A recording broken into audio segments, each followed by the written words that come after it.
Bonsoir ou bonjour. Bon, ça dépend de l'heure à laquelle tu vas suivre la vidéo. Tellement heureuse de te retrouver. C'est encore moi. C'est encore moi, ta sœur Joseph Naomi, toujours heureuse, passionnée de venir partager ce que le Seigneur m'enseigne, ce qui dépose dans mon cœur vraiment pour venir partager, échanger avec chacun de vous. Vraiment, je suis bénie, je suis bénie, je suis bénie. Chaque fois, je suis juste passionnée de venir de me tenir là. J'ai hâte. Vraiment, même si tu te trouves loin de moi, tu es derrière un écran dans un autre pays que celui dans lequel je me retrouve aujourd'hui, mais je me sens si proche de toi que vraiment je bénis le Seigneur pour ces canaux qu'il nous donne de pouvoir échanger, de pouvoir partager comme si on était autour d'une table avec le Saint-Esprit. Je bénis vraiment le Seigneur pour cela. Donc, bienvenue sur ma chaîne. Bienvenue, bienvenue à tous. Vraiment, si c'est la première fois de regarder ma vidéo, de regarder la chaîne, n'oublie pas de t'abonner. N'oublie pas de t'abonner. Voilà, vraiment, mon premier message va s'adresser à cette personne qui n'a pas encore donné sa vie à Jésus. Ah, laisse-moi te dire que les temps sont tellement mauvais, je sais que toi-même tu le vois. Autour de toi, je sais que tu le sens. Il y a tellement de choses, de mauvaises nouvelles, les incendies par ici, les guerres, les bruits de guerre, vraiment beaucoup de choses se passent actuellement. Et on sent que la fin est proche parce que toutes ces choses-là, Jésus-Christ, notre Dieu, notre Seigneur les avait dites. Il nous les a dit dans la Bible. Il a dit vraiment que ces choses-là allaient arriver avant la fin des temps. Donc vraiment, ce message s'adresse à toi. Si tu ne l'as pas encore rencontré comme ton Seigneur et ton Sauveur personnel, ce message est pour toi. Vraiment, c'est le temps de te réconcilier avec lui. Oui, parce que la Bible dit que celui qui n'a jamais connu le péché, il s'est fait pécher pour que nous soyons réconciliés avec Dieu. Soyons réconciliés avec Christ. C'est vraiment Paul qui le dit aux Corinthiens. Sois réconcilié avec le Seigneur. Et si vraiment ça te tient à cœur, tu trouves que vraiment tu veux rentrer dans la famille des enfants de Dieu, voilà, être là, voilà, être un enfant de Dieu, parce qu'il a dit oui à tous ceux qui l'ont reçu, à ceux qui croient en son nom. Elle a donné le pouvoir de devenir enfant de Dieu. Elle, c'est la parole. Et la parole, c'est Christ. La parole, c'est Jésus. Vraiment, tu peux lui donner ta vie. Crois simplement. Fais une prière sincèrement dans ton cœur pour dire que Seigneur, je veux te donner ma vie. Je veux te suivre. Abandonner ma vie passée pour te suivre. Deviens mon sauveur, mon Seigneur. Tu verras que par cette petite prière, petite soit-il, mais c'est vraiment une grande décision que tu auras prise qui va définir ton éternité. Oui, parce que le retour du Seigneur est vraiment proche. J'espère vraiment que tu l'as fait et moi je suis très heureuse d'avoir participé à cela avec toi. Que Dieu te bénisse, que Dieu te bénisse. Je suis dans la joie vraiment et le ciel encore plus parce que toi tu es venu dans la famille des enfants de Dieu. Alors, sans plus tarder, nous allons passer à la suite. Aujourd'hui, nous allons parler d'un sujet qui nous concerne tous. Mais en fait, ici, tous les sujets nous concernent pratiquement tous. Comme vous le savez, pour les habitués de la chaîne, j'avais commencé, vraiment, le Saint-Esprit m'avait inspiré une série de vidéos qu'on a appelées DIY with the Holy Spirit. Ça veut tout simplement dire, fais-le toi-même avec le Saint-Esprit. Et c'est vraiment une série de vidéos dans laquelle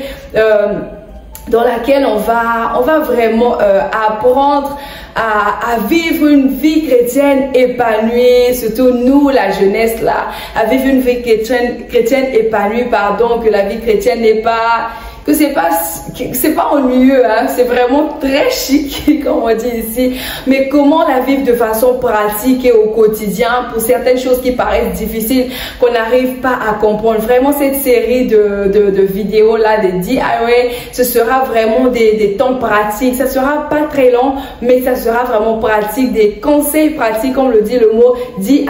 C'est vraiment comment on fait de façon pratique, c'est quoi les tips, c'est quoi vraiment ce qu'on doit faire, voilà quoi, pour pouvoir surmonter certaines choses, pouvoir être épanoui dans le Seigneur.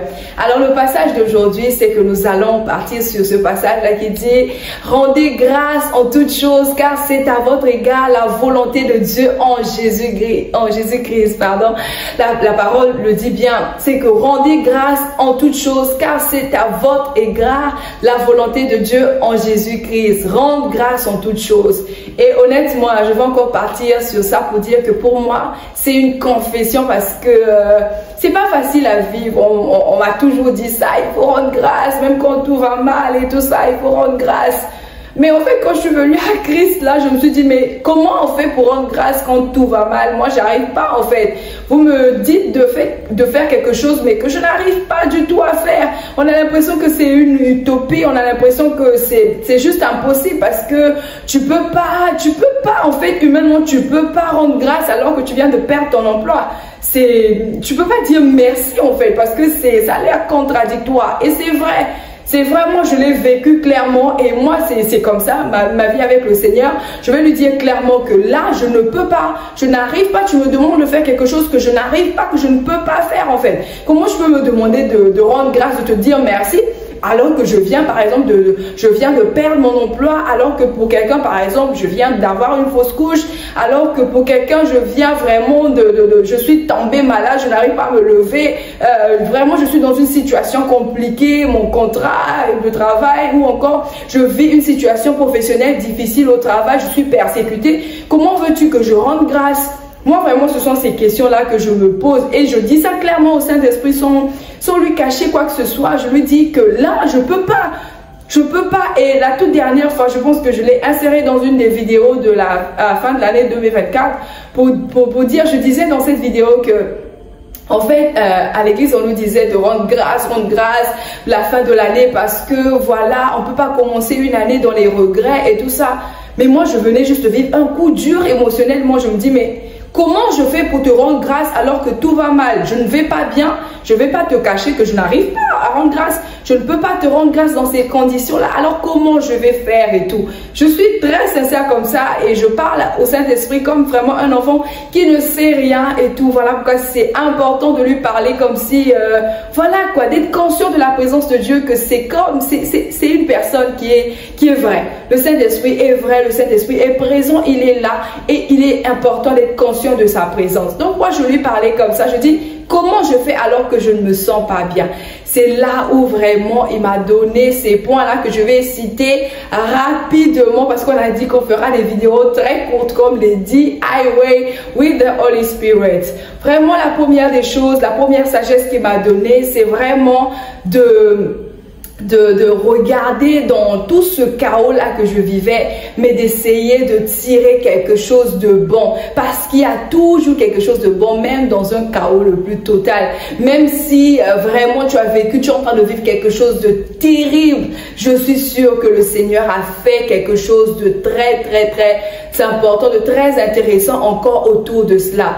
Et l'apôtre Mohamed Sanogo encore est venu renchérir à cela en nous apprenant que lorsque le Seigneur demandait aux enfants d'Israël de faire des sacrifices d'action de grâce, ça consistait à séparer la graisse de la chair. Et il nous a expliqué en vrai ce que ça veut dire, la séparation de la graisse, la séparation de la chair avec la graisse. Ça veut tout simplement dire, la graisse, c'est vraiment cette partie qui est vraiment, c'est l'onction, c'est cette partie huileuse là qui est sur la chair. Et puis la chair, vraiment, on sait ce que c'est la chair. Donc, il nous a dit que vraiment, le sacrifice d'action de grâce consistait à séparer ça. Et ce qu'il fallait offrir à Dieu en action de grâce, c'était vraiment la graisse là qui était brûlée et consumée. Et nous aussi, c'est ce que le Seigneur nous demande de faire, de brûler la graisse, de pouvoir rechercher, même dans la chair, même là où les choses ont été compliquées, de rechercher les petites parties de graisse là, de rechercher les petites parties où on peut rendre grâce à Dieu, ce qu'on peut présenter à l'Éternel pour lui dire merci. Bon, moi, je peux malheureusement pas faire cet enseignement là. Je vais peut-être mettre le lien de la prédication de l'apôtre Mohamed Sanogo, comment il nous a enseigné cela, mais ça m'a tellement édifié que je viens partager ça avec vous parce que même dans tout le brouhaha, le chaos, je sais pas, dans tout le tumulte, on peut toujours retrouver quelque chose de bon que le Seigneur a fait dans nos vies. On ne cesse pas de nous rappeler que le Seigneur nous donne le souffle de vie. Si vraiment tu es encore conscient de ton problème, c'est parce que quelque part, le Seigneur t'a donné le souffle de vie et c'est quelque chose vraiment qu'il faut prendre, vraiment enlever de la graisse de tout ce qui est difficile pour aller lui rendre grâce.